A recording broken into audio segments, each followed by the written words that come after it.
Okay, and we are live. Welcome everyone on this panel and welcome everyone in the chats. Welcome to the second episode of A Witch's Alley. If I sound winded, I'm sorry, it's because I'm very pregnant. Okay, so anyway, so today we are going to be discussing Hearth Witchery. And can you guys hear me okay? Does everything sound okay? Okay, yes. Good. So here in a minute, we'll start with introductions. There might be some new people in the chat and we have some new faces here on the panel. So we'll start with introductions, and then I do have a series of questions that we can go through just to keep the discussion flowing. Anything else that you guys want to add, or anything else you want to add to after someone says something, feel free to jump in. I like these to flow pretty organically. And that goes for anyone in the chat too, which I don't think we have too many people in the chat right now, but that's okay. We just went live. So we'll wait a few minutes and some more people will probably show up. So also, if you guys want to, I think you guys can stream this onto your channels too. I forgot to say that before we went live, but so if you guys want to, you can. There should be a button that says stream to my channel. But before we jump into that, if you guys don't mind, I kind of wanted to briefly just kind of clear up what A Witch's Alley is all about, because I feel like there's been some confusion from some other people. So just really briefly, when I think of the witch or the witchcraft community, I think very metaphorically. So I think of like a giant city, right? And I think of different avenues and alleys that connect and intersect. So when I'm talking about different topics of witchcraft, like Hearth Witchery, I don't necessarily mean like a label. I don't necessarily mean like a hearth witch, which is fine. Like you can be that, obviously. But I'm more talking about like the different practices of witchcraft and how they connect and what they look like in our own personal practice, if that makes sense. So that's why I call it a witch's alley. And that's kind of what this is all about. So, so let's go ahead and start with some introductions. And Victoria, if you want to go ahead and start, we'll just go down the line like a little snake. And and then just introduce yourself and any shameless plugs, anything like that. Go for it. Now's your time. Hi, I'm Victoria. I'm the Witch of Bees and Bones on YouTube and Instagram. My pronouns are she, her, and I am a nature witch and a bone witch and also a hearth witch, but I identify more as a nature witch, but that obviously plays into Hearth Witchery, and I'm excited to have the conversation. And that's it.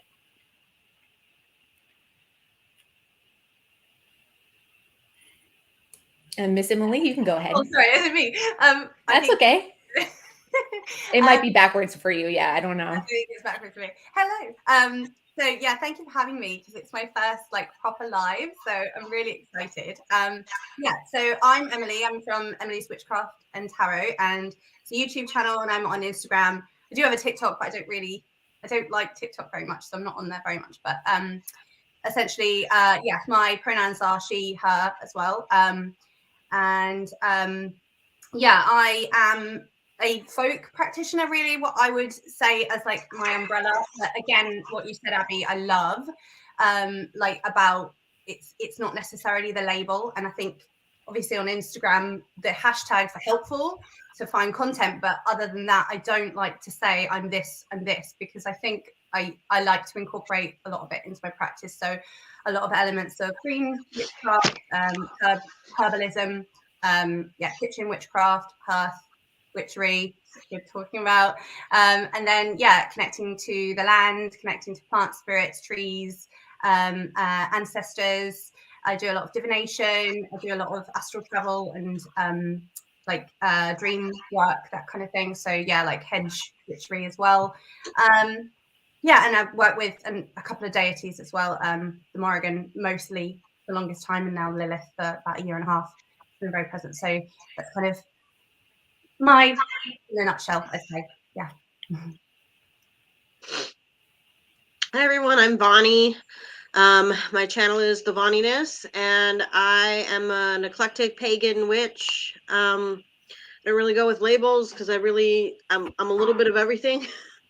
On my channel, I like to talk about a little bit of everything. So I like to have fun here, and Abby's great, so that's why I'm doing this for her. Yeah, all of these ladies are amazing. So go check out all of their channels, guys. I've been watching their channels for a while now and admiring them. So go support them and check them out. Anyone who is watching from any other channels, or if you're new to my channel, I'm Abby the Witch here on YouTube. I also have an Instagram. It's set to private. I don't know. You can try to go follow me over there if you want to, but YouTube is my jam. Like this is my platform. So Definitely. please subscribe if you want to. And yeah, I think that's it. And I agree with you guys. Like I do consider myself like a trad witch, a folk witch, a left-hand path witch, things like this. But ideally, like I'm a witch, right? And kind of like what I was saying with like the avenues and the alleys, these are all incorporated into my practice. So I feel like a lot of witches feel the same way. I don't know. For sure. Yeah. Yeah. So we can go ahead and start out with the first question if you guys are ready. The first question is, oh, I forgot to bring up the questions. The first I'm so ready. The first question is, I do remember though, is what is your personal definition of Hearth Witchery? Yep. Whoever wants to start can start. We don't have to, no pressure. I can start. Okay. So yeah, I see Hearth Witchery as kind of like an operative, practical magical practice, right? So and I think that it quite often includes a spiritual connection to like land spirits, or plant spirits, animal spirits, deities. And I think that I feel like it usually comes from like an animist perspective. That's my personal viewpoint, paradigm, if you will. And then like there's like an energetic and spirit model of magic to it. Like that's where I'd say it fits for me. That's my idea of it. And then I saw one of your questions kind of goes into this, but like the green witch thing and the kitchen witch thing kind of like bring together a little bit of what a hearth witch is. But I think it is more than that, because essentially the hearth was like the center of the home, and like that is seen as like really sacred. And because in ancient times that's when they would have, that's where they would have prepared food and heated the water, and that's where everything would have been. And so right. I think there's a lot of like honor and intention, and that kind of there's resonance, and it's very like connected, that sort of honoring of the home that is kind of like the center of the livelihood. And I think the operative side of it is because it's bringing the magic into the mundane, and then making the mundane magical. And so like everything that you do is like infused with that intention, and then there's that magic that's put into it.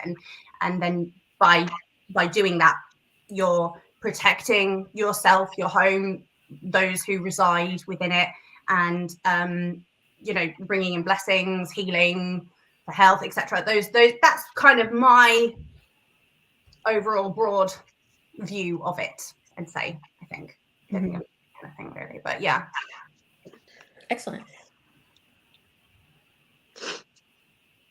I'd say I'd have to agree with Emily on how it's like the kitchen and the green witch coming together and making the mundane magical, because I see that a lot. For me anyway, with Hearth Witchery, is just like, oh, your kids are sick, so you make a tincture to help with inflammation. And it's something mundane. You're literally just giving them something herbal, but you put intention into that tincture, and you research that that information, and you made it magical. So as an example. So I'm with Emily on making the mundane magical. That's how I see Hearth Witchery, is for health, home, and family. Absolutely. I love that. I have to agree. I love making the mundane magical, and I spend a lot of time in nature and around animals, and when seasons allow, I do a lot of foraging for fruits or mushrooms or whatever. I grow herbs. I make tinctures and different things. The cabinet behind me has dried herbs in it. Some I've grown, some I've purchased because they don't grow around here or what have you. But I like the idea of the elements and being connected with the land, and having providing for the land, and having the land provide for me, and having a symbiotic relationship in that way of, I don't just take things, but I give as well. And that's a really important piece for me. So I wouldn't necessarily, it's funny, when Abby and I were first talking about this, I was like, I don't really identify as a hearth witch, but I kind of am. It's just, there's so many different pieces that make my practice, and I really don't love calling it my practice, because it's my life. I'm not like, oh, I'm this now, and I'm a witch now, and I'm something else later. Like, I'm always a witch. I always see things through that lens. Right. But it really is a very significant piece to my life. And growing things and harvesting things, and as I said, being a symbiotic relationship with nature, and not feeling as though I'm taking more than I should, and giving back to that, and just being part of it, and not seeing myself as separate from it. Yeah. So that's my thoughts.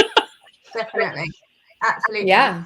And that communion that is there as well, and that sacred reciprocity, that you're there, you're present, you're connecting, and just being in that environment, and giving of your energy, and spending time with those spirits, Yes, plant spirits, animal spirits, trees, whatever, the land spirits. Absolutely, I totally agree with you. Yeah. And I think that any of these, labels or definitions or whatever, they can look a lot alike, and it can mean something so different depending on who's practicing it, I think it's so cool to hear other people's thoughts. So it's so interesting to hear what you guys have to say. I definitely agree. It definitely has a lot to do with connecting with the land. And I also really think, kind of what you were saying, Emily, with the home being so sacred, and the hearth being the heart of the home. And back in the day, hearth and home, that was kind of, I don't want to say the words were interchangeable, but they were parallel, right? That was the heart of the home. The home is the sacred space. And so I almost kind of think of it as my home is part of the land. It's part of that sacred part of the land. And I can bring the land and nature into my home. So we're all kind of connected. And I almost think of my home as having roots into the earth. It's just a sacred part of, sacred part of the wild, if you will. So that's how I think of Hearth Witchery, is my home being so sacred, my sacred space. And I'm going to move soon, and I will probably sob. I'm very excited, but I'm so connected to my home I live in now. Yeah, I love what you just said. It made me think of something, that saying where people say home is where the heart is, and how, or home is where you lay your hat, right? And that people are able to kind of create a little home out of something that is totally different. And people do move homes, and you have those beautiful memories from that previous place, but it becomes a beautiful memory, but then your home becomes where you then settle your roots and create that sacred space again. So it's almost like it is within you, and then it becomes an extension of you, and then that spreads it. And it just made me think of that idea. Yeah, it's I'm connected to my home, and it's all connected. Yeah, that's how I think of Hearth Witchery. I like that. Can I was just thinking about that. My home is very important to me. It's a family home. It was built in the 30s, and only family members. Like, it was my grandparents, and then like I've owned the house for a long time. I've lived here for a long time, and I'm tucked in the middle of the woods essentially, which I love. And have property, which is really fortunate, but I'm in nature in the morning when I walk, and then I own a small business, and so I'm crazy busy during the day, and then I open the door when I get home, and I feel like I take my second breath of the day, and then I just shut the door. And I don't mean shut the door to nature, but shut the door to whatever else happened in the day, and then I'm like, okay. And I have I have art around me, and I have stones and feathers and plants around me, and I have bones around me, and it's all part of the land. And so it's bringing the outside in, right. And then this time of year, being able to have doors and windows open, so there's the fresh air, and there's the air movement, and there's the sound of birds and different things, and it just I love that so much. Yes. And even with the change of the seasons too, bringing that inside. Mm-hmm. I love that. It's I love that. Having a little table, or to be honest, a number of places where you just have a little collection of different sticks and stones and roots and that's what my kids are. Every time we go on a walk, we come back with a bunch of random stuff that we thought was cool. Yeah. Every single time, never fails. And we have a little bucket, and it's just stones and pine cones and dried flowers, and we always put it indoors.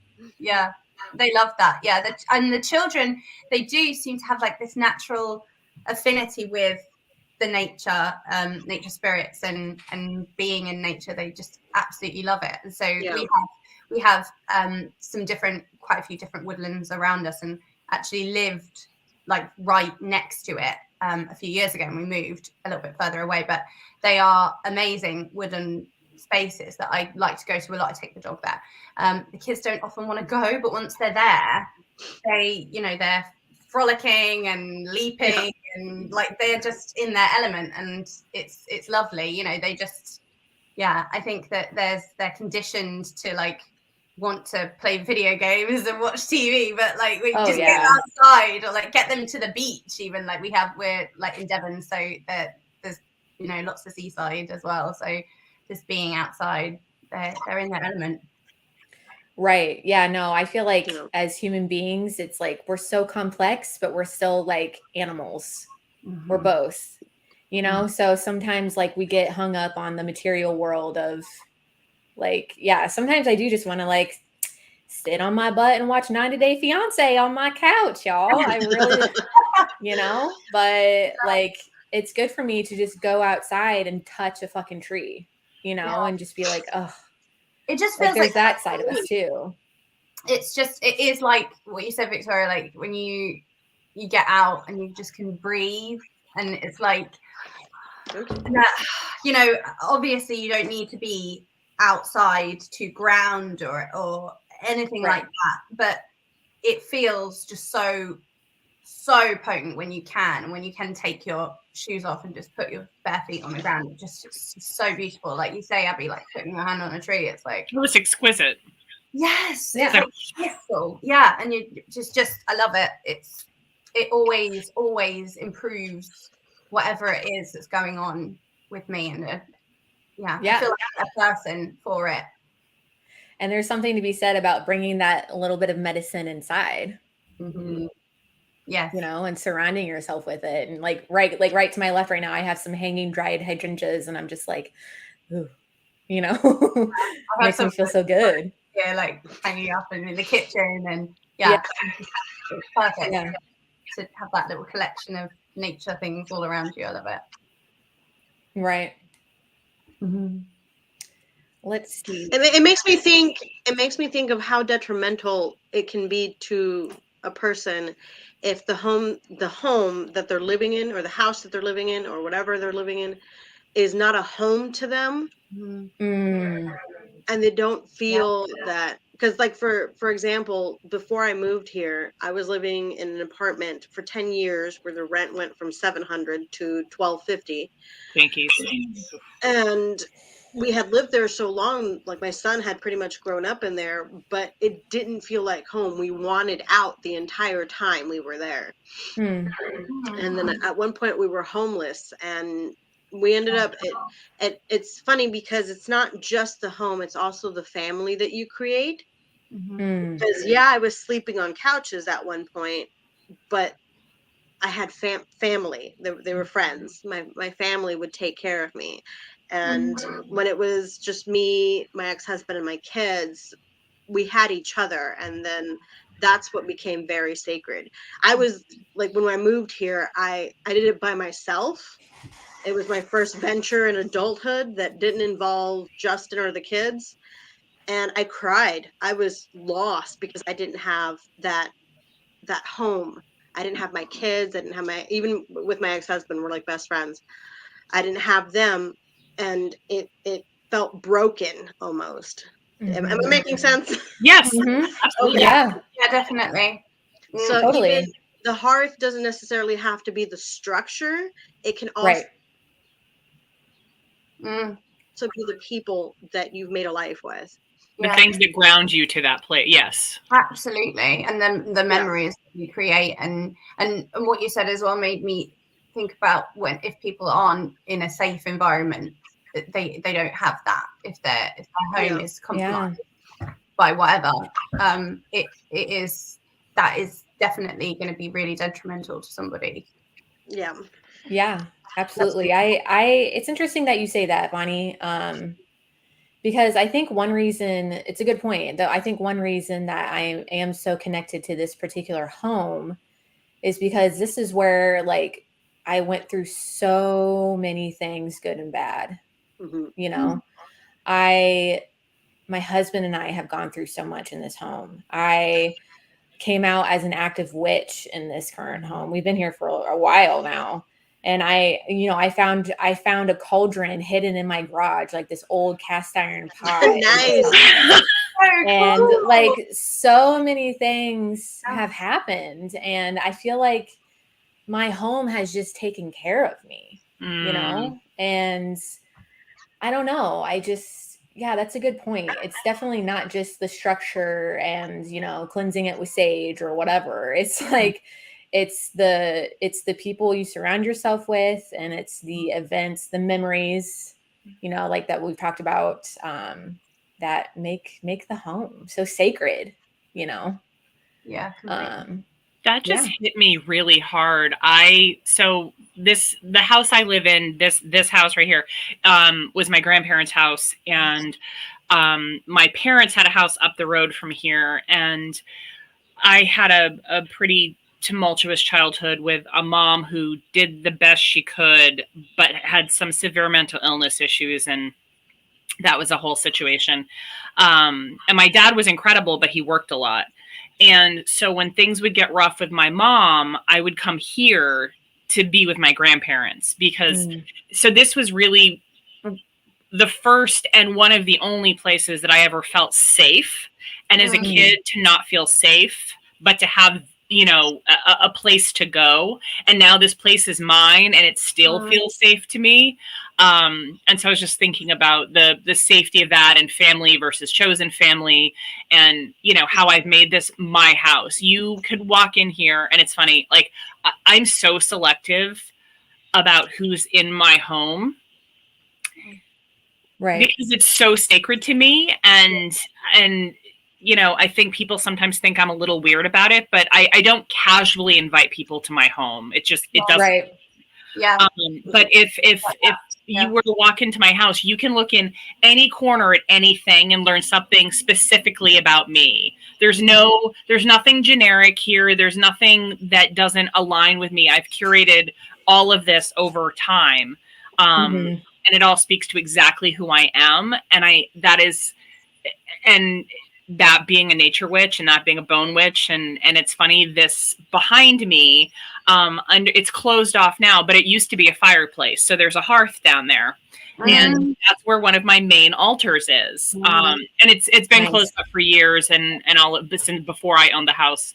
But it's centrally located in my house. I can see it from almost any spot, and it's one of the places that I keep some of the most sacred things that I have that are, nature artifacts, sticks, stones, feathers, bones, and so that what you said, Abby, just made me think of that. I was like, oh, that's another connection. So thank you for that. Yeah. So your house must have so much like heart and like absolutely like be so connected to you and your ancestors, your family, and like, yes, that must be so incredible to have that connection. It is. It absolutely is. And there was a while I didn't want to be here, so somebody else rented the house out when I was in graduate school and like living another life. And even I had an apartment to myself for the first time when I was in my 20s, early 20s after grad school. And I loved that place. I still have dreams about that apartment. And I also made that apartment mine. It was very much mine. But that felt like mine. This is mine, if that makes any sense. So yeah, that does. Yeah. It does. Definitely. Yeah. Yeah. I still have Oh, sorry. Sorry. I still have dreams about my childhood home where I grew up. Oh yeah. And as well, like weird memories and thinking like, when you kind of remember being in weird parts of the house that you couldn't be in. Has anyone ever had that, like being like on the ceiling? Yes. Like I wasn't on the ceiling, but why am I viewing it? I was. That's interesting. From that viewpoint, I'm like, and things like that. Like I remember climbing into my parents' bed in the morning, and like my dad getting ready for work, and my mum like having a cup of tea in bed, and I'd be playing beside, that kind of thing. Like all of those little memories. That I had an older sister. She was about 7 years older than me, and she had a bed. She had a bunk. She had like a bunk bed in her bedroom, and I just have so many fond memories. And actually doing like a lot of inner child work at the moment as well. Like I had a really happy home, but like a lot of the inner child work has to do with like some school stuff that I went through, but that's kind of unrelated. But I just really powerful that first house that you, and like you said, Victoria, like that house was your safe place that you went to. It just feels like that would be such an important place of power because of that. So maybe that's why I still have those dreams about that first house. Yes. Weird. Yeah. I still have dreams about my grandparents' house. They lived in like a really old farmhouse, and I would love to visit when I was a kid. It was just so much fun. Because they not when I was a kid, my grandpa still had acres and acres and acres of corn when I was growing up. But before I was born, they also had like hundreds of cows. So they had like this very active, huge farm. And I still have dreams of that old farmhouse and just like weird perspectives and like being in different corners. And I also have dreams too of my dad's house that he still lives in with my stepmom. And I have dreams constantly of the upstairs room being haunted. Constantly. Constantly. There is a closet in the room that I used when I was a teenager and would go over there. My parents are divorced, but I would go over there, every other week or whatever and stay in this one bedroom. And in that bedroom that I stayed in, there was a closet with a door to the attic. And I have had so many dreams that door is a portal. Nothing good happens in an attic, let's face it. Dude, after seeing The Grudge, you know that movie? Yeah. When I was in middle school and sleeping in that room, I was like, but yeah, no, I've had so many dreams of that attic being a portal. Wow. And when I was a teenager, I always there was something of, not just because of The Grudge, but there really was something with that closet You could just feel it. Yeah. And when you're a kid, you can feel those things. I think I could feel those things a lot easier than I can now, yeah. It's just like a thing that kids are really good at, I think. I'm kind of jealous of all of y'all. I was a military brat. Oh, wow. Wow. I was all over the place. Moved around. How was that, Bonnie? Yeah. How did that? I don't remember a lot. I've had shock therapy, and one unfortunate side effect of shock therapy is that you lose a lot of your memories. Okay. So I don't have a lot of like memories of when I was like a toddler, but like we didn't move around too much because of whatever my stepdad was in. And I don't go into his business as much because he committed suicide when I was 13 and he was abusive. So but we moved to Washington State from Puerto Rico. We moved to Washington State, and that was my first experience with snow. Oh. So I remember making snow angels, and every single time my mom would walk, I'd wander off so I could play in the snow. I remember Oklahoma being very dry, very hot, and I grew up mostly in Texas. That's why I say that's my hometown, is Killeen, which is right outside Fort Hood, or Cavazos or something with it's now. But it was very different because you could like get established, and then 2, 3, 4 years later, you got to move again, and then you have to start all over again. 2, 3, 4 years later, you got to start again. And at one point I was in Hawaii, and the place was beautiful, but that's when my stepdad committed suicide, and so we just moved back to Texas, and that's pretty much. But it was emotionally like really draining because you always had to start over. So my child, I never felt, and then I had an abusive family, so I never felt safe. Like childhood just never felt safe. So you had houses, not homes. Yeah. Yeah. Like now as an adult, what felt like home was afterwards, after the whole thing with my stepdad finally settled down and everything, and my mom was able to, because my mom ended up going through psychosis because of that. She found out that her husband was abusing not only her but her kids as well. So she had a complete breakdown, and when everything was finally calm and we finally established a home, we got to build a home from scratch. We got to pick the brick, we got to pick the design of the layout, everything. And I still love this house because I got to pick the brick, and the brick is pink. Hell yeah. We were the only pink house on the street. Everybody was like beige or gray, and I'm like, no, that's boring. I want pink. I love it. So we had a pink house, and that's where I grew. That was my teen years. My teen and college years was that house. And my mom no longer lives in it. She's renting it out, but that was like my house. That's where I grew myself as a witch. That's where I met my ex-husband, where I would sneak him in through my window. That was where, and he lived with us at one point. That was our family home. Like everybody was welcome there. Like my friends called my mom Mamita, which means mommy in Spanish. Like my friends called my mom by mom, for lack of a better term, mom. There was that, she was always feeding somebody. So I didn't get it until I was like 15 years old, but that was home. And to this day, I'm jealous that I don't have anything like from when I was younger, but I'm happy that I eventually did get it. Yeah. Yeah. And I hope you're home now currently as an adult too. Feels sacred. Yes. We've been here almost 3 years now. It'll be 3 years that I've bought this home next month. So like every time we get into an argument, my ex-husband's like, "You're lucky I love this house."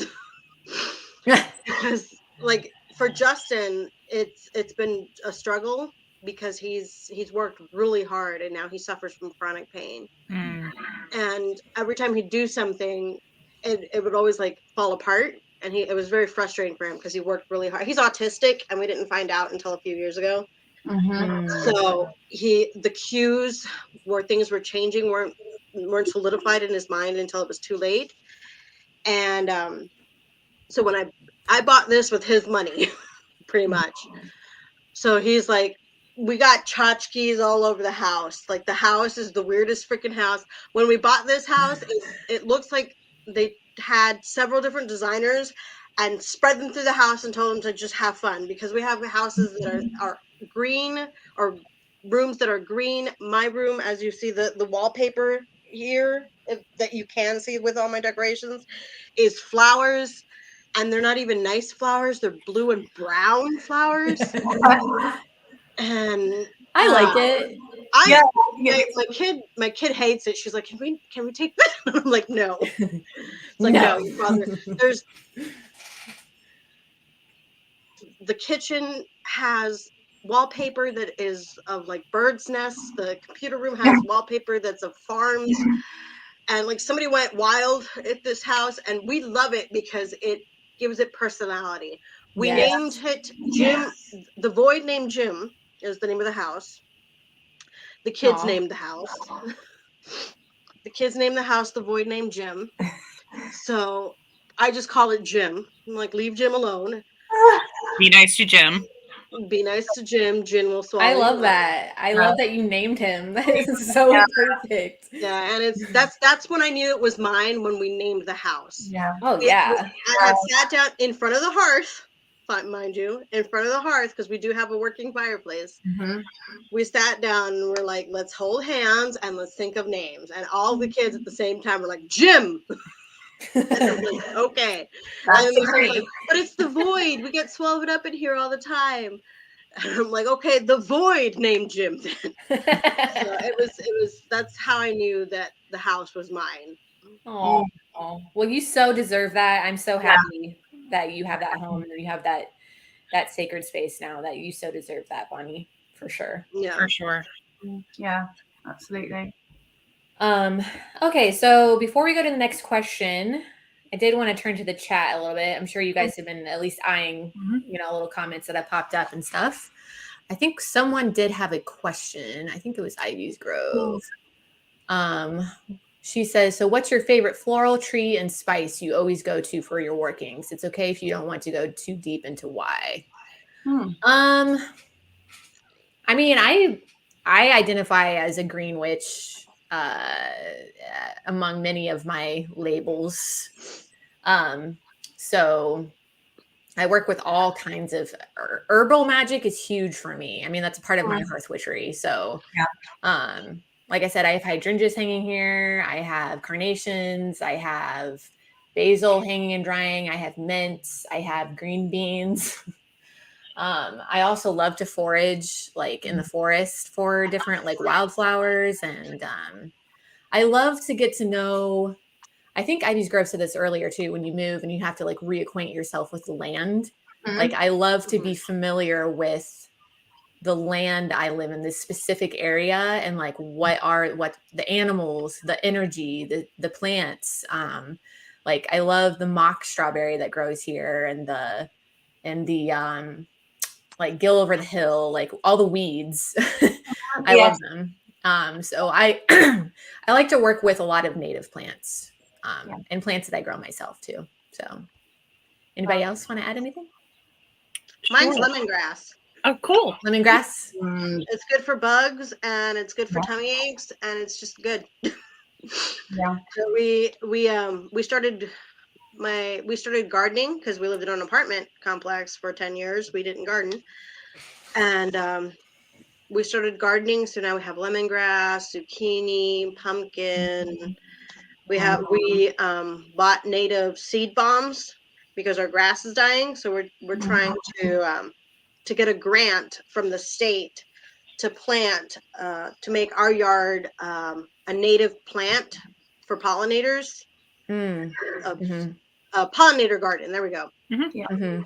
So my kids love to make dandelion tea. That's another one. There's always plenty of dandelion. And so it's dandelion tea. So it's usually lemongrass or dandelion. Oh, I Those love are our working with go-tos. dandelions too. Yeah. Yeah, I love dandelion. Dandelions are gorgeous. Yeah. I mean, for me, I think rose is a plant that I sort of connect to very strongly, like a plant ally that has been in my life like for a very long time, and it's sort of got ancestral ties to it, and has turned up in my dreams and such with my grandma, and so I often will connect to Rose and sort of ask Rose to support me in number of different workings and things. I also create tinctures and things like that, like balms and salves or oils, and so sometimes like spell oils, and sometimes I'll make like an infusion, either like a fast infusion or a slow infusion, and then make a salve for different things. So like, I don't know what else. It was trees, floral, so that would be like floral trees. I mean, I have like a connection, like a spiritual connection to like you, but obviously that's a poisonous tree, so I don't really like utilize it in anything. I just connect to it really, and listen to, connect to it, listen to it. And but oak, I think, is beautiful. Mint, I connect to a lot. Rosemary, and mugwort is probably like, mugwort is like, and Damiana a lot actually recently as well. Damiana. Those are kind of my go-tos at the moment. For me, I'm actually a floral designer in my career life. So I get to work with kind of whatever flowers I want. But as far as my property goes, I like to keep, for the most part, I like to keep it native for the animals. Right. But I have daylilies that my grandfather planted in like the 40s. And every time they bloom, they make my whole like day, and they're just starting to bloom now. And then there's Lily of the Valley that have been here just as long, and I love those. And they're poisonous, so I don't cut them, but I so love just seeing the mass and the rows of them. They're so beautiful. But honestly, like, I love a weed. Like, anything. I'm like, oh my God, it's so like, I'm so terrible. I don't weed things because I'm like, oh, well, it was meant to grow here because it's here and it's pretty. Like, who the fuck am I to like not let this thing do what it's supposed to do? And then, in my string bean plantings a few years ago, belladonna started to grow in it as a weed, and I was like, well, I can't call myself a witch and not let that grow. So yeah. As far as trees, like, I'm a tree hugger, but I have a favorite tree, and not variety of tree, but like this particular tree that is sadly not on my property, but it's a place that I visit regularly. It's at Mount Auburn Cemetery in Cambridge, Mass. And it's a parasol beech, and it's just gnarled and twisted and like stretches out, and it looks like elephant skin.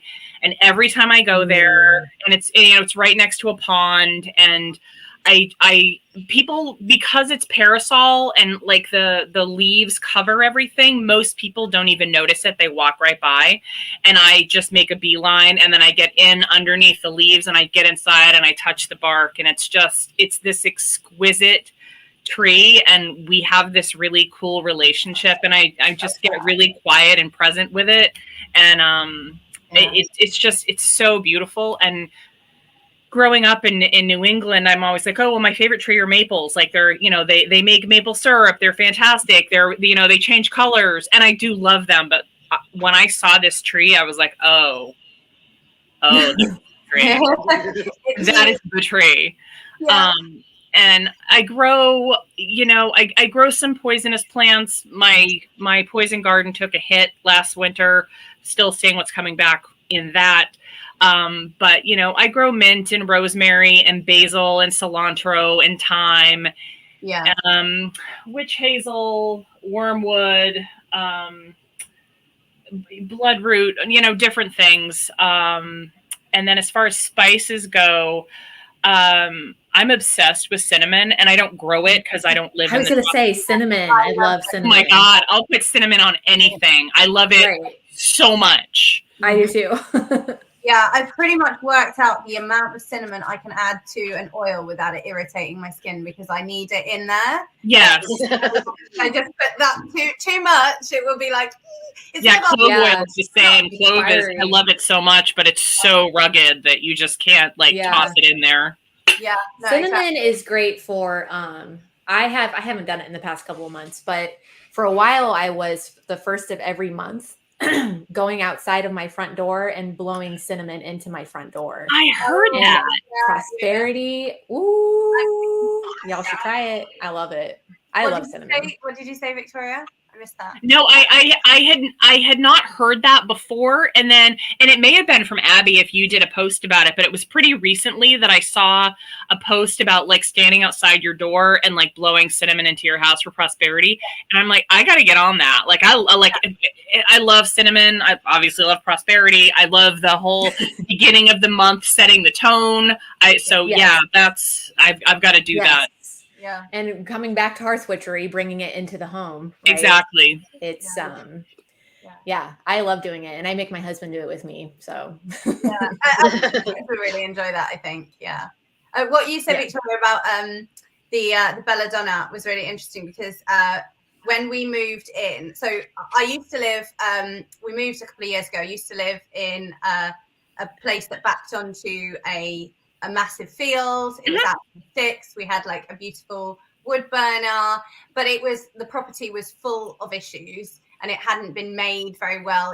It was like a modern cottage. It kind of been made in like the 1960s, I think. But we were out in the sticks basically, but it didn't have proper ventilation. It didn't have proper what's the word, to like insulation. So we had all of these issues with like damp. It wasn't like black mold or anything, but we had damp. Everything was getting damp. And so I was gonna say like about like the aesthetic thing of it, but like when you're actually in rural spaces, it's not like all like rosy. It's actually like, right. difficult. And like, you know, if you get to the point where you've got a thatched property or something, or property that's listed, or if you've got like special bricks, it's so hard to maintain those yeah, it's a lot of work. It's made to look really aesthetic on social media, but there's so much that goes into it. But what I was going to say, roundabout way, we moved here about a couple of years ago, and it's a new build, right? And I'm very conscious that the land before they built this place, like a new place they built called Cranbrook in the middle of Devon, and before that it was like fields. And so I'm very conscious that the place that I'm on, it could have had anything on it before. So I'm very respectful of like being on the space, and I've been taking my time to get to know it. Also kind of cultivating like whatever is around me. And like, so we had a bunch of nettles, which I love.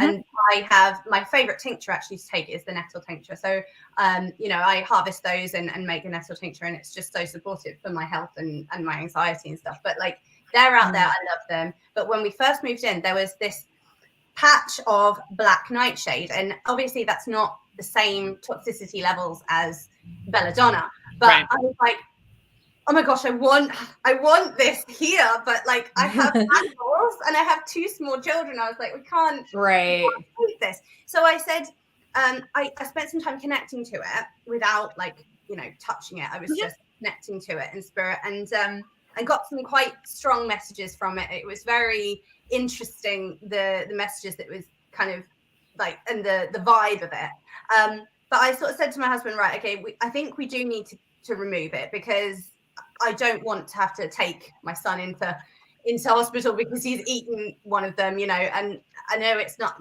like belladonna, but we do have to remove it. But I said to him, can you like let me know, like, or like we'll just discuss it together. But he just dug it up one day, and I was like, no, like I wasn't done. I wasn't ready.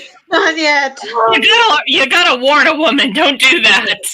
And I know, the thing, we've got loads of dock as well, and I was like hoping to like connect a little bit with those, and he just like cut them back, and I was like, oh, for goodness sake. But yeah, no, I'm currently like building into it, and I've got a beautiful jasmine who's just flourishing. I've got an elder that's very baby that we need to sort of plant, and I've got water in the ground, and I've got lady's mantle as well. And so I'm just slowly starting to sort of, and we've got pots of rosemary, and we've got bay at the front and roses and things like that. Yeah. And it's very acid soil, so I'm always kind of looking for those plants and herbs that will do well in that. But yeah, it's what you said about the belladonna. I was like, oh well, you know. I don't have children. I don't have outside animals, and I don't have pets that go outside. And wild animals know better. And actually, birds can eat the berries and be fine. They can digest them. So I understand the concern. For me, it's not. And I'm just like, obviously, I'm not gonna like, touch that and then pick green beans. But I was like, and it's so pretty with the flowers. And I'm like, yeah, it grew here. It's meant to be here. I'm gonna leave it here. But I would love a poison garden, yeah. I love that the whole path, and I still feel like I can connect to those plants and have a communion with them, but I won't be utilizing. For sure. Victoria, don't you have a poison garden? How is it doing? Didn't a tree fall on it or something? Yeah, it's okay. I'm a little. No. You did say I'm an Aries, so my things are important to me. And as I've gotten older, I've realized that things are things. It's like people are important, connections are important, things are things.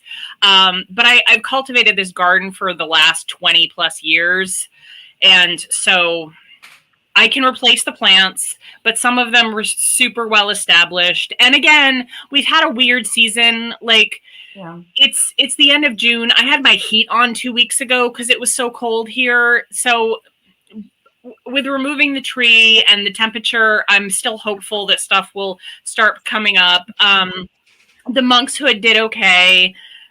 Ish. One of the plants survived. I don't know if another one did. The Dicentra is okay. There's some other things that I'm hoping come back.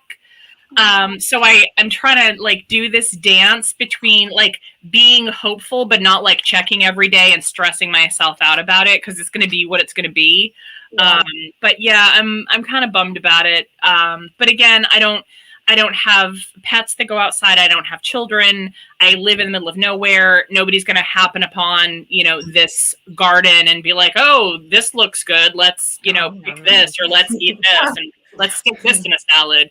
So bon appetit. I mean, as a doctor, hey, Darwin's theory. As a doctor friend of mine said, you can eat anything once. But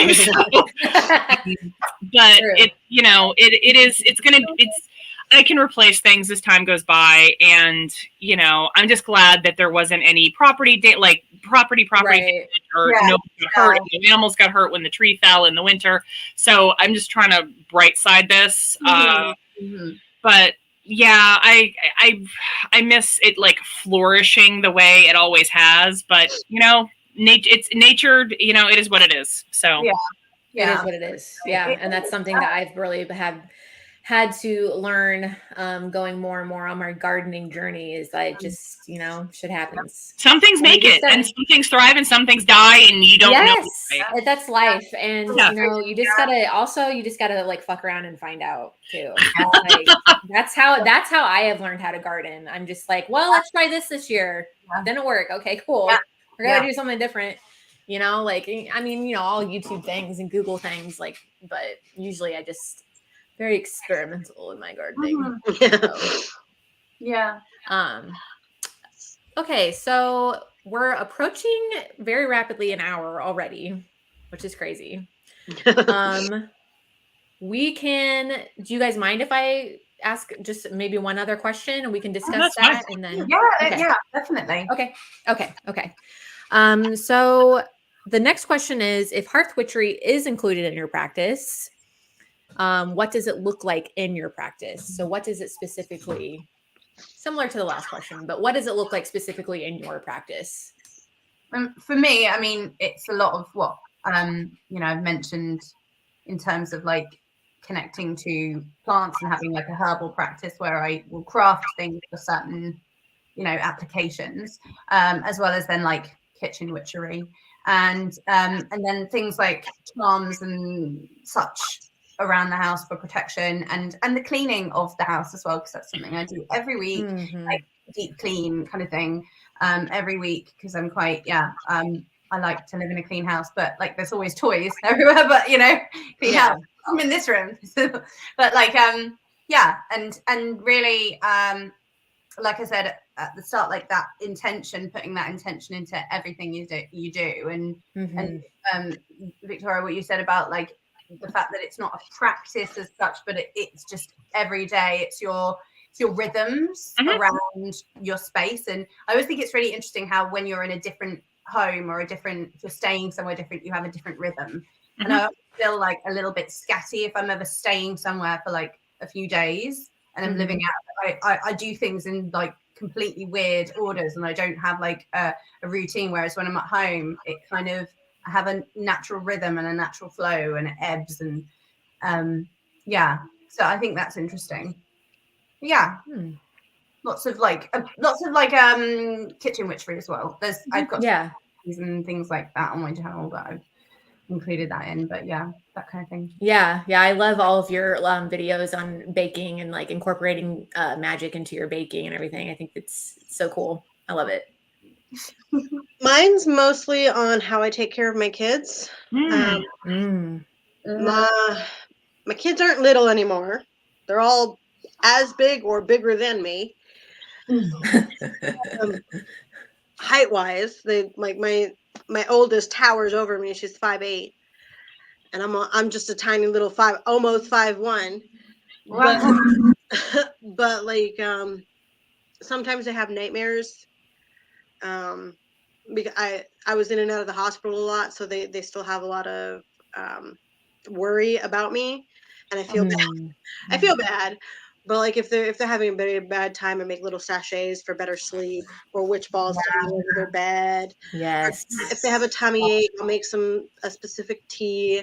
And they've gotten into the habit. Their dad put them in this habit. Is they'll forage around the yard and make their own teas. Oh, that's so nice. I love that. I love that. Like their dad is more of a kitchen witch. He's an atheist, but he, like, the way that I see him, he's more of like a hearth witch himself, because he's the one who makes I love watching him cook. I'm always in the kitchen and he's always kicking me out. Because I get in the way, because I'm like, what you doing? What you making? What are you making? If I try anything kitchen wise, the house is gonna burn down. So like they've gotten into where they're like one winter solstice we made a simmer pot that we ended up using as a tea. And I was like, okay, so the intentions are these for the new year and this and that. And it's just mostly how I am with my kids, because they're homeschooled, so they get really stressed out sometimes. And what I do is I hug them all the time. I sit them on my lap, which is really hard to do because they're all tall. And I'll snuggle them like this, and I'll just like give them a really big hug, kiss them, be like, mommy loves you and is proud of you. And I do that as often as I possibly can. That's so way of like connecting my spirit with their spirit, if that makes sense. Yes. There's something so powerful about a hug as well, isn't there? Like when you really need that hug, or when you're putting your heart to someone else's heart, that's just so powerful. Yes. Or even touching someone if they're like being emotional or need support or whatever. Like I'll put my hand on my husband's heart, and that makes me want to cry. That's so beautiful. I love it. Absolutely. Yeah. I love that. And I can't wait to give that to my child too. So. Yeah. I'm excited. It's not even my baby, but I'm excited. Yeah. Thank you. It's so exciting. Oh, thank you.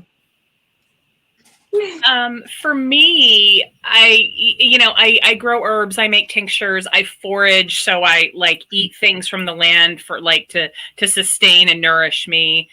I also I've chosen, I love tattoos obviously, but I've chosen that this sleeve is I know it's hard to tell. But this sleeve is all plants and animals from my property that are sacred to me. So, you know, my Jack in the Pulpit and my Luna moth and my Cecropia moth and Oh my God. you know, snakes and different things. And so like I've made the outside like part of my body. Yeah. And I was just having this conversation. The artist is like one of the dearest souls in my life, in my world. I am so grateful that he has done this for me. And we were having a conversation, and I really feel like he didn't put it on me, but he brought it out of me, like it was under my skin, and he figured out a way. Because it's just I love that. I like the adornment. I'm not going to be like, oh no, it's just, but there's something so sacred about these creatures and with the placement and where they are. And there were times that I was like, I think that's too big, or I don't think that's the right spot. And he's like, but your anatomy is telling me that's where it's supposed to be. And I was like, okay, I trust you. And then I look and I'm like, damn, yeah, this is where it was supposed to be. And so like nature is around me and it's in me, but it's also on me. And that's a big part of me as well. And again, it's certainly a sort of adornment, but it's also it's this sacred piece of me and the things I love and find sacred the most, that are a part of my body. So I love that part, but I love foraging. I love growing herbs. I love seeing things grow and flower. You know, that's really powerful and beautiful to me. I love eating, dandelion greens and mustard greens and all the different things that grow, and mushrooms, the right ones that aren't going to kill me, and whatever I can get off the land, because it's nourishing and it just feels good to me. And I don't I really like what Vani said about the and also Emily about the tinctures and making people feel better and making teas and such, because I don't have human children to nourish, but I like making things that other people will help other people. I make a sweet fern tea that isn't to be consumed, but it's for poison ivy. And so I brew that up every time the sweet fern comes out, and I put it in mason jars and I put it in my fridge. So I have friends that get poison ivy every year. Some of them are landscapers or spend a lot of time outside, and they'll be like, it's time. And I'll be like, I've got it in the fridge. I love being that person and being able to help people and heal people in natural ways. That's how I do. And you're you're like the wise woman, you're the herbal practitioner. Yes. I've embraced being a crone that lives in the woods. Trust me. Yes, work. I love that. I love it. And just to show you how much I love plants, I have a garden tattooed on my back. Love that. Because my daughter's names are Lily, Iris, and Rose. Oh, beautiful. Oh, I love that. My daughter is Rosalie, so it's similar. And some people like to call her Rose, which sometimes frustrates my husband. But yeah, we really like the name Rose, but we call her Rosalie because it kind of flowed better with. Oh, that's pretty. Yeah. I was gonna, if we were gonna have a girl, we were gonna name her Lily. Well, Lilith. Love Lily. And then Lilith, call her and then name her Lily. Like Lily Moon would be her middle name. Moon. Oh, amazing. But yeah, I'm not gonna say what his name is. I'm gonna surprise everyone. Yeah. If Dorian had been a girl, he would have been Daisy. Yeah. But no, I wanted to name him Rowan to fit the garden. I love that. I thought it was a beautiful tree. I was like, no, I even suggested Eve because my name is Yvonne. Yeah. So I suggested Eve because it means you, which is a tree. And my husband was like, no. The entire time he's like, he's gonna be Dorian. He's gonna be, and Dorian fits him. It suits him very well, and I yell it frequently in this house. You gotta have a good name that you can enunciate clearly when you're pissed off. Exactly. It's a very I'm like little, because he's a little goblin. He's such a goblin. And when I think of because he was named after the book, so I'm like, you have a picture somewhere where that's just deteriorating, isn't it? Yeah, and he just won't age. So he's 11 and a half years old. He's driving me nuts. Yeah. Yeah, it's not he's at that age. Yeah. My two are 8. My daughter's 8, and my son is going to be 6 in August. So they are, getting to that point, but my son's still like testing, pushing the boundaries, and my daughter is currently being assessed on the spectrum. So we're working with some different practitioners and things, that we've but yeah. They're wonderful. They have such like lively spirits, and they're so unique and everything. And like what you said, Ronnie, about that, the people and that being absolutely part of the home. Of course it is, but like when those people are, feeling certain things, the dynamics change, and they bring the children bring so much magic into this space and into my life, and like I cannot. As much as they are frustrating, I call them little monsters sometimes, but not to their face. No, I call mine goblins. Mine are the goblins, and I tell them to their face, "You're being a goblin." Yeah, being a goblin. Yeah. Mine are teenagers now. My oldest will be 18 in a few months. Wow. I'm just, but I love them to pieces. Without them, I would not. They saved me, and that's how I see it. They're my lifeline. If anything happened to them, I wouldn't know what to do. Oh. Yeah. Bonnie, you look side note, you look so young. Like the fact that you have an almost 18-year-old is like No, crazy. I'm almost 40. I'm like 3 years away from 40. You look so young. Thank you. I appreciate it. So I would like to say I really like what Victoria said about the tattoos thing, because obviously I'm tattooed too. Really? And I've noticed. Oh. But it's interesting, and it kind of made me think like, well, it kind of makes sense because our skin is our home too. Yeah. And like For our sure. heart is the hearth, maybe. I don't know. Yeah, I think our heart is the hearth of our bodies. Yeah. It is so interesting as well that heart and hearth are so similar in terms of the word. There must be something in the etymology there, and I haven't looked into it though. So, but that I'm good because it's just like heart. It's Yeah, it's like so similar. I don't know. Yeah, totally. And I agree too that it's like it's a sign of a very good tattoo artist, by the way, too, when they can tell you like, no, your anatomy is saying, like, my artist does the same thing. I've also been seeing my artist for years and years. He's become like a good friend of mine and my husband's. But anyway, yeah, the whole like yes, I feel very like badass with all my tattoos, and there is kind of an aesthetic or an adornment type of thing going on, but it is so fucking sacred. Yeah. It is It's like this life. It's like it's a lifestyle. It's a culture. It's a people like I'm sure you've gotten this too, Victoria, but I've gotten so much shit for like, well, what does that tattoo mean? Like, what is the point? I don't get it. Oh, like, I'm like, that's because you're not in this lifestyle, baby. You don't. Right. It's because you're not in. Like, and again, like I don't like. We all get to make our choices, and I get touched, which I don't like. Like, don't touch me. It's gross. I also get like, why would you do that to your body?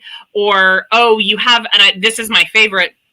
You have a lot of tattoos for a woman. Oh, I don't dude. know what the fuck that means. I don't know. I don't know either. Okay, and I don't. Okay. I don't know either. But I have a tattoo that's not visible, but it's on my sternum, and it's a tattoo of a human heart, and it has I love it so much. Of another tattoo artist friend of mine who's incredible, and I love her, did it. She also did a piece on my thigh that's a female pelvis, and it has pitcher plants and mushrooms and ferns and belladonna nightshade growing out of it. Oh my god. But my heart has ferns and foxglove around it, and black trumpet mushrooms. Oh my God, and so cool. I love it so much, and it's like right in the center of the body, and it just makes me feel so badass. I love it. Yeah. Amazing. I might have to like ask you some questions because I've been wanting to get a tattoo for such a long time, years and years and years.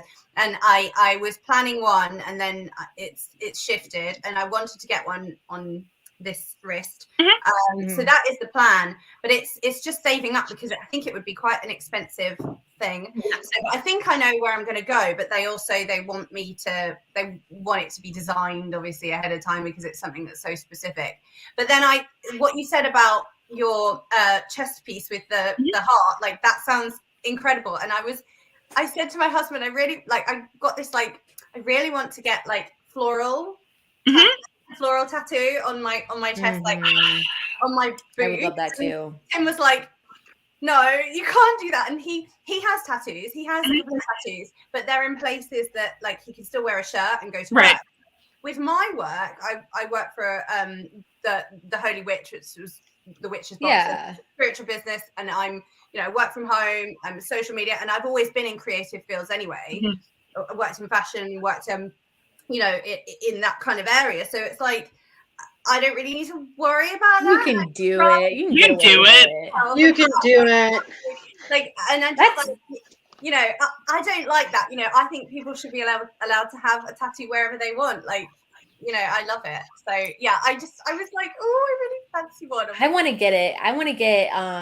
I have this like fantasy of having a pirate ship getting attacked by a kraken on my chest. Yes. I want it so bad. I want a melting ice cream cone on my ass. Get it? But I want a giant Grim Reaper on my back. I love it. And I'm going to have it. Yeah. One day. My chest piece, which I will have one day, is going to be Medusa because I love her. Yes. Oh my gosh, so powerful. And she's going to be like half stone, and the other half is going to be skin color and life, alive. And the snakes in her hair are going to be the snakes from my property. Oh. It's going to happen. I'm so close to making that decision for myself. Again, I own my own business. I work for myself. I'm already heavily tattooed. I don't know why the fuck I'm like worried about this, but I'm not quite there. But I was going to do it when I turned 50 a couple of years ago. And then I was like, I'm not ready.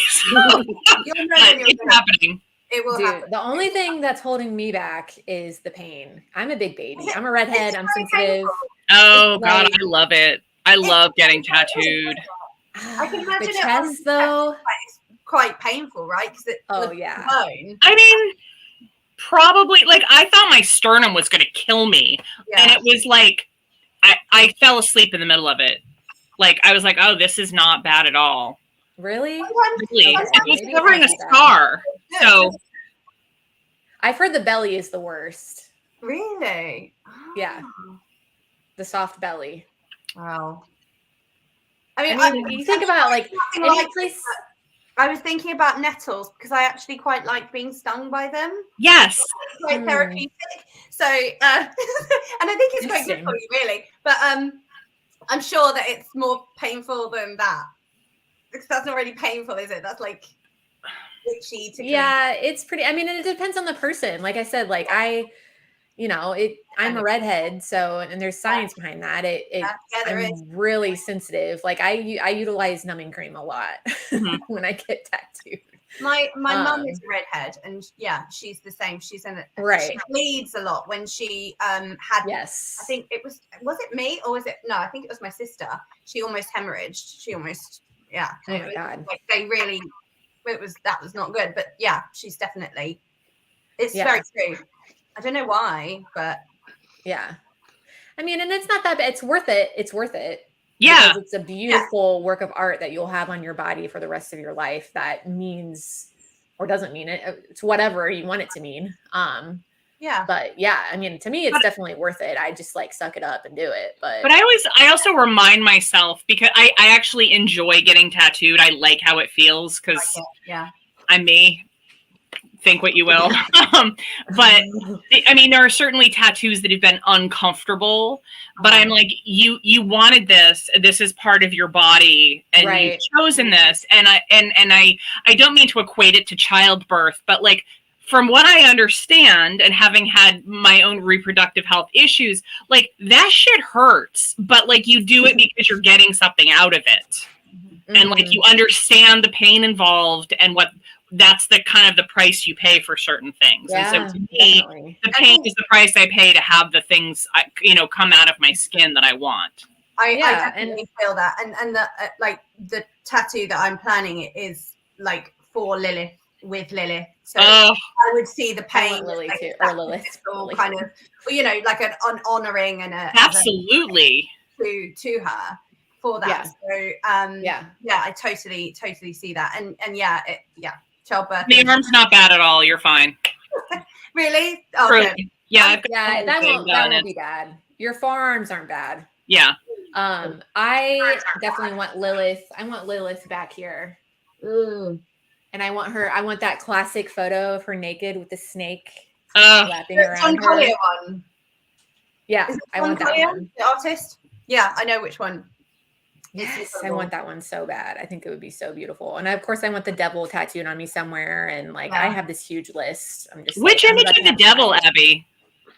I want to get a black goat. I think that's like my favorite. Like, I'm a folk witch, so yeah, yes, yeah, you know, the classic Black Phillip image. But yeah, let's see. Sorted out as the tattoo artist went too deep with the needles, so I had blowouts. Oh, that sucks. I've had that before. I have a couple of tattoos that have blowouts. What is a blowout? It's when hold on, let me get this. It's when the needle goes a little too deep and the ink, I think it's just like the ink goes too deep into the skin, and so it almost looks like a permanent bruise. And then it kind of expands and it gets fuzzy around the edges instead of a clean line. Yeah. Okay. And it can happen really easily on people with like really light skin. Like I have a couple of tattoos that it's not that big of a deal to me. Like I don't really care because it's not the first thing people notice. Right. They notice the tattoo first. But yeah, I definitely have had that too. Okay. Hey, Lennon. We have one more person from France. Hello. Are you recording, Abby? Is this going to be up, or did we not record this? No, it automatically records. Okay. Okay. I don't know how it all works. Records.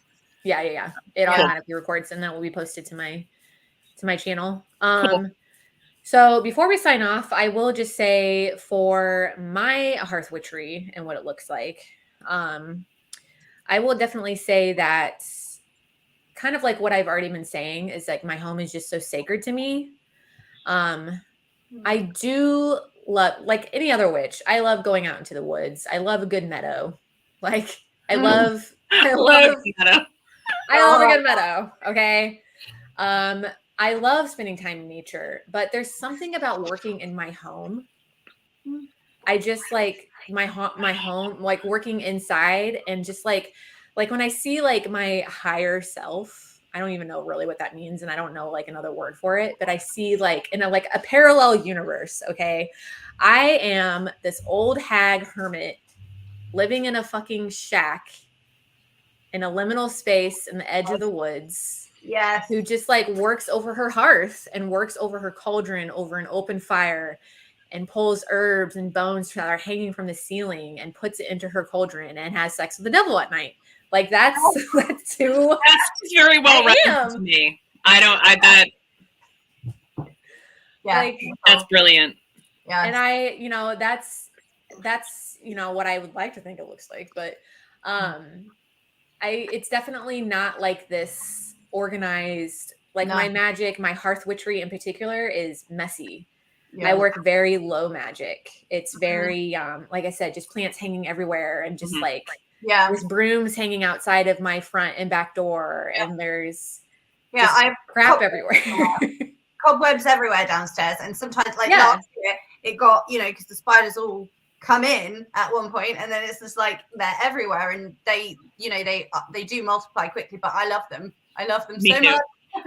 And it was, I think one of the other questions you had about the kind of aesthetic of it, I was thinking about that and how I think, you know, I made the point before, but like it is made to look aesthetic, and it does kind of that cottage core thing that you said. Like, yeah. It does commercialize it to an extent, but and sometimes I feel that might like take away some of the sacredness for some, but I still think for the people that make it sacred, it's like in the heart of the witch, isn't it? And everything that you do. So it doesn't take away anything from what we do necessarily, but I do think that it's romanticized a lot and idealized, and you know, and I don't mean that vision that you have, Abby, because that's very much, you know, rooted in that very earthy. I can imagine that because I feel that there's part of me in one as well, like this old crone on the edge of a woodland in this beaten up and like everyone wants to be Victoria.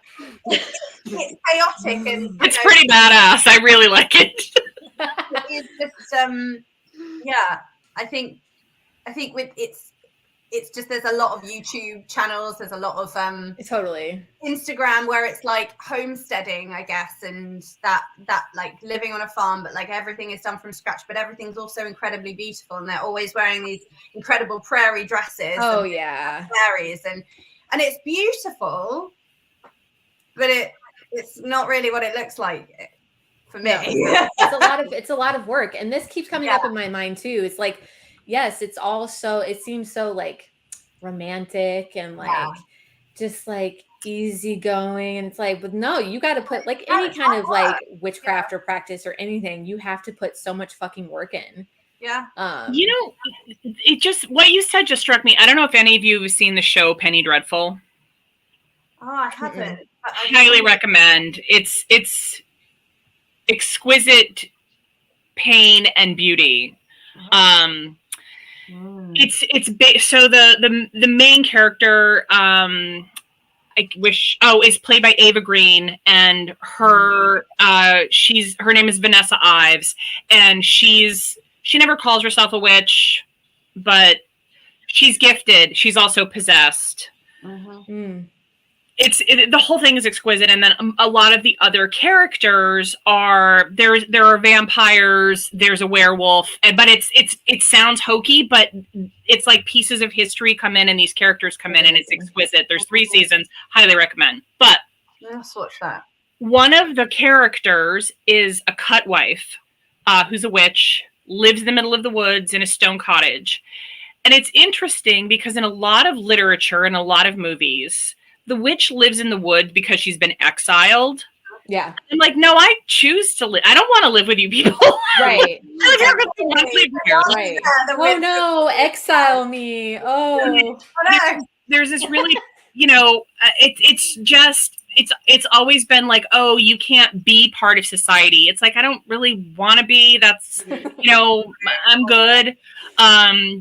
Because where I live, and I don't live in a stone cottage, but I live in a little house in the middle of fucking nowhere, and there's woods everywhere. And I keep looking out because there's this little hummingbird that keeps buzzing back and forth, and the phoebes are eating flies out there. And so when I look up and smile, that's why. But I'm like, this is such a beautiful like way to live, that I don't feel like I'm exiled or that I'm living on the edges of a community that's thriving. This is what my life is and what I've chosen. Right. And I really appreciate that and always have. So yeah. And I definitely like the way I see it too, Hearth Witchery or whatever, that's coming from a very folk trad witch, even left-hand path witch perspective. Yeah, for sure. So I'm extremely influenced and inspired by folklore. Like that's because to me, folklore, well, and it's not even to me, it is what it is. Folklore is not necessarily fantasy. Folklore is stories told by the people that have and archetypes. Absolutely. Right. Exactly. You'd love Penny Dreadful. You'd love it, Abby. I know you would. Penny Dreadful. I think I would enjoy it as well. It's so beautiful, and it's heartbreaking, and there's Dorian Gray is in it, exquisite. Like every character is like blows your mind. It's beautiful, and What is it? really Is it streaming sad. on anything? I'm sorry? Is it streaming on anything? It probably is. I mean, it's been out for a while now, but it's kind of timeless. It's really beautiful, though. I don't watch a lot of TV. Off topic, but when I watch TV, I either want to learn something or feel something. I don't. Not that I never watch fluff, because sometimes my brain just needs to not think so much. But so I tend to watch the same thing over and over and over again because it's comfortable to me. So I go between Penny Dreadful and the Hannibal series because very comforting. I don't know. I'm just like, I can't help it. I'm just like, oh, this is so soothing. Oh, that's so beautiful. Look at that. I know. I'm not killing people, so it's good. I will say my comfort film. Well, all of my comfort films were like the Scream trilogy. Yeah. That gave me so much peace. And I it must be the Scorpio in me that I was just like, I just feel peaceful watching this. Yeah. I dated a woman who would watch The Sopranos to relax. And I was just like, wow. And now I watch Hannibal to relax. So no judgment. So it's interesting. And when you were talking about Penny Dreadful, it reminded me of Salem because I was just about to say Salem. I love that series. And I loved it, but I stopped watching it, I think, because Tim didn't want to watch it, and then I just forgot. And I was like, I have to go back and watch it. You have to go back and watch it. I was like, you have to. Yes. Especially during like the Samhain season. I don't know. There's something about like the deepest season of the witch. Oh yeah, watching that show. I mean, any time of year I can watch it. I've watched that series like 2 or 3 times. I'm not gonna lie. Like that's one of my comforts. Have you seen The Love Witch? No, I have not seen that. It's really like it's strange because it's got like a very retro vibe with the filming, and it's kind of supposed to be like not a parody, but like a what's the other word? Like a pastiche, I guess. On other like types of film, but essentially it's this beautiful woman who needs to find love. She's obsessed with finding love, and she's a witch, and it's got a lot in it. It's really, really awesome, but yeah, there are problems to it as well, but like it's quite the watch. It's very, very amusing, and yeah, it's a good one. I'm sure we've all seen the classic film of the 1990s with Johnny Depp, Sleepy Hollow. Oh yes. Iconic. Yes. And there's like this one very short scene of like, Ichabod when he's like a child and he sees his mother at the hearth and she's drawing the sigil in the ash, right? And she's doing her workings in the ash. And she gets caught by, I'm assuming his dad her husband, and gets killed because it's a sin. But yeah, I just like that. When I think of Hearth Witchery, in my version of Hearth Witchery, I just like think of that scene over and over again, like her doing her workings in the ash of the hearth. I love it. We are approaching an hour and a half. So before we sign off here, is there anything else that you guys in the last few minutes that you guys would like to add, or any closing thoughts? Just that I'm hungry. I'm hungry too, girl. I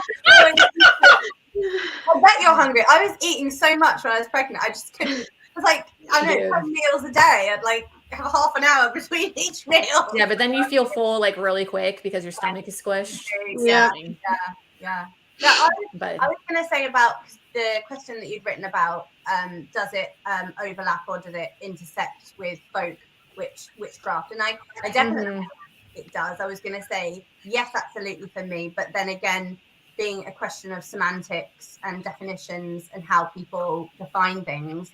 And then the trad witch thing, I think, is like slightly different because I think that there are certain areas of traditional witchcraft which are following a particular tradition, aren't they? And exactly traditional, but it's actually a tradition like the Clan of Tubal Cain and such. And exactly, I feel like those are very distinct, and some of them have very kind of ceremonial practices that are very, rooted in that land that's usually outside spirits and often the trial records brought in and all of that stuff. And I think that it overlaps with that as well, the folk witchery. But the Hearth Witchery, I think, and the folk witchery do, I think, go hand in hand. Even if like someone was, say, just practicing what they say was Hearth witchcraft, they might be using old family recipes, which I would consider a type of folk witchery. You know, even if they wouldn't, but that's completely down to the practitioner, I think. Like, the practitioner, yeah.